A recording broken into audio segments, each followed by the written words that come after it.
여러분 요즘 들어 이런 생각 한 번쯤 해보셨죠? 예전엔 한 정거장쯤은 그냥 걸었는데 요즘은 조금만 걸어도 숨이 차네. 다리 힘이 예전 같지가 않다.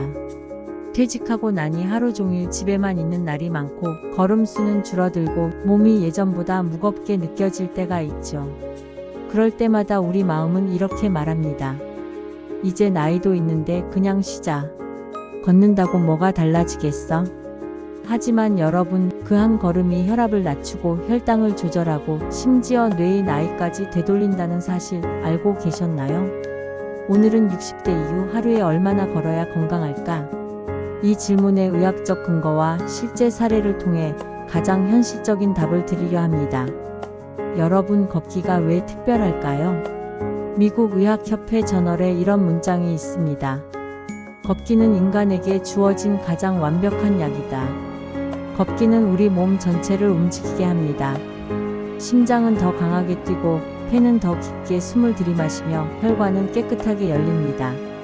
2024년 미국 국립보건원에서 발표된 논문에 따르면 규칙적인 걷기는 고혈압, 당뇨, 심장병, 치매 위험을 30에서 40%까지 줄여준다고 합니다. 하버드 공중보건대학 연구진도 이렇게 말했습니다. 하루 7,000보 이상 걷는 60대 이후 그룹은 걷지 않는 그룹보다 사망률이 절반으로 줄었다. 즉, 걷기는 단순한 운동이 아닙니다. 노화를 늦추는 가장 현실적인 치료법이에요. 돈도 들지 않고 특별한 장비도 필요 없고 누구나 당장 시작할 수 있습니다. 그럼 얼마나 걸어야 할까요? 세계보건기구 WHO와 미국 CDC는 이렇게 권고합니다. 65세 이상 성인은 주당 150분 중강도 운동을 꾸준히 하라. 중강도란 숨이 약간 차지만 대화는 가능한 수준이에요. 이걸 걷기로 바꾸면 하루 30분 주 5일 이상입니다. 30분을 걸으면 약 3,000보 정도 되죠. 여기에 집안일, 마트 다녀오는 길, 계단 오르기 등을 합치면 하루 5,000에서 6,000보는 자연스럽게 채워집니다.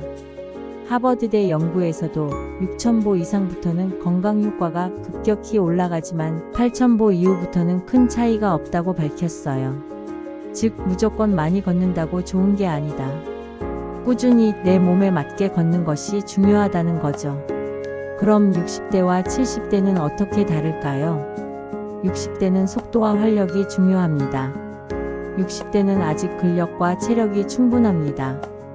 이 시기엔 걸음수보다 속도가 더 중요합니다. 보통 속도로 5분, 조금 빠르게 3분, 다시 천천히 2분. 이걸 3번 반복하면 심폐 기능이 크게 개선됩니다. 이걸 간헐적 빠른 걷기라고 하는데요. 실제로 일본과 미국 연구에서 이 방식으로 걷는 그룹이 일반 보행 그룹보다 혈압이 평균 10에서 15 낮아졌다고 합니다. 또 60대는 균형 잡힌 걸음이 중요해요. 머리는 세우고 시선은 5m 앞, 어깨는 편하게, 손은 자연스럽게 흔들며 걷습니다. 이 자세만으로도 허리 부담이 줄고 에너지 소모는 15% 늘어납니다. 70대는 균형과 안전이 우선입니다. 70대 이후는 관절과 근육 회복력이 떨어지죠. 이 시기엔 속도보다 안정감, 꾸준함이 중요합니다. 하루 3,000에서 4,000보면 충분합니다. 너무 욕심내면 오히려 무릎이나 허리에 무리가 와요. 충격 흡수 잘 되는 신발을 신으시고 평지를 중심으로 걷고 필요하면 지팡이나 보조 스틱을 사용하세요. 또 누군가와 함께 걷기가 큰 도움이 됩니다. 미국에서는 워크 위드 어 다크이라는 프로그램이 있어요.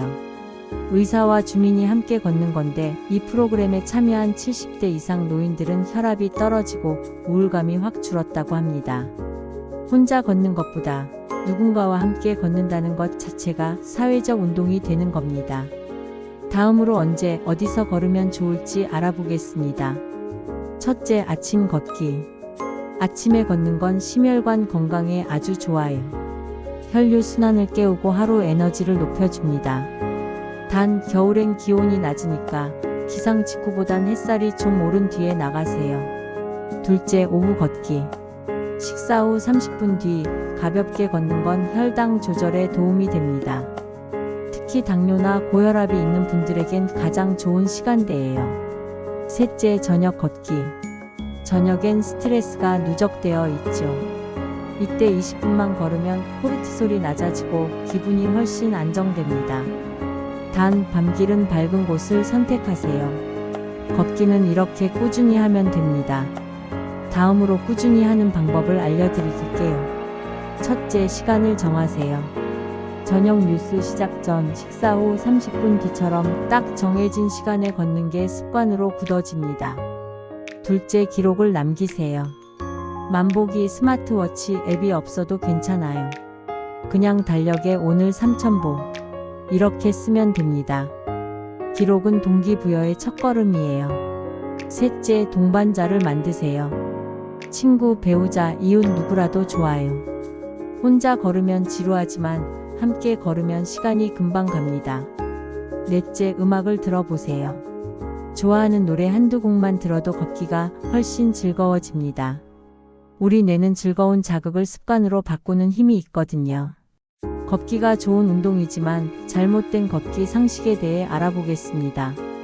첫째, 무릎 아프면 걷지 말아야 한다. 아닙니다. 가벼운 걷기는 오히려 관절 윤활액을 활성화시켜 통증을 줄여줍니다. 단, 붓거나 통증이 심하면 휴식이 필요하죠.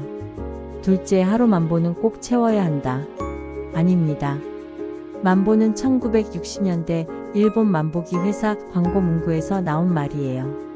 최근 하버드 연구에서는 6,000에서 8,000보가 가장 이상적이라고 밝혔습니다. 셋째, 빨리 걸을수록 좋다. 그것도 아닙니다. 무릎이 약하거나 허리가 안 좋다면 느린 걸음이 더 낫습니다. 가장 중요한 건 내 몸의 신호를 듣는 것이에요. 다음으로 걷기의 효과에 대해 알아보겠습니다. 첫째, 두뇌 활성화. 해마, 기억 담당 부위가 유지되어 치매를 늦춥니다. 둘째, 기분 안정. 세로토닌이 분비되어 우울감이 줄어요. 셋째, 소화 개선. 식후 15분 걷기는 변비 예방에도 좋습니다. 넷째, 심장 강화. 하루 30분만 걸어도 심장병 위험이 20% 감소합니다. 다섯째, 면역력 향상. 꾸준한 걷기로 체온이 올라가면 백혈구 활동이 활발해집니다.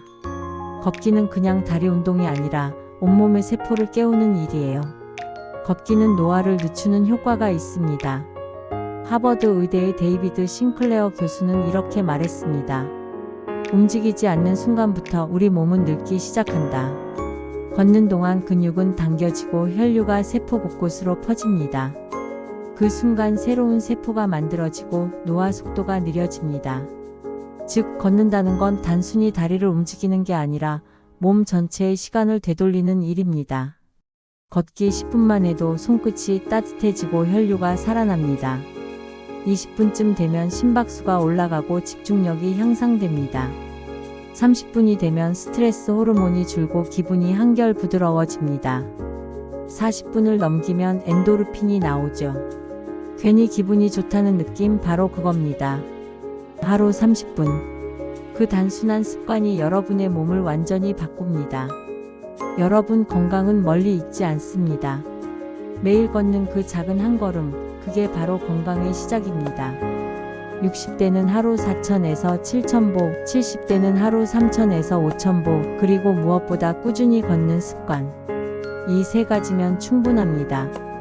하버드대 연구에서 걷기 습관만 제대로 잡아도 노년기의 심장질환, 우울증, 치매 위험이 절반 가까이 줄었습니다. 무리하지 마세요. 하지만 멈추지도 마세요. 그 한 걸음이 어제보다 젊은 오늘을 만들고 내일의 건강을 준비합니다. 오늘 이야기가 도움이 되셨다면 좋아요와 구독으로 건강한 걸음 함께 이어가세요.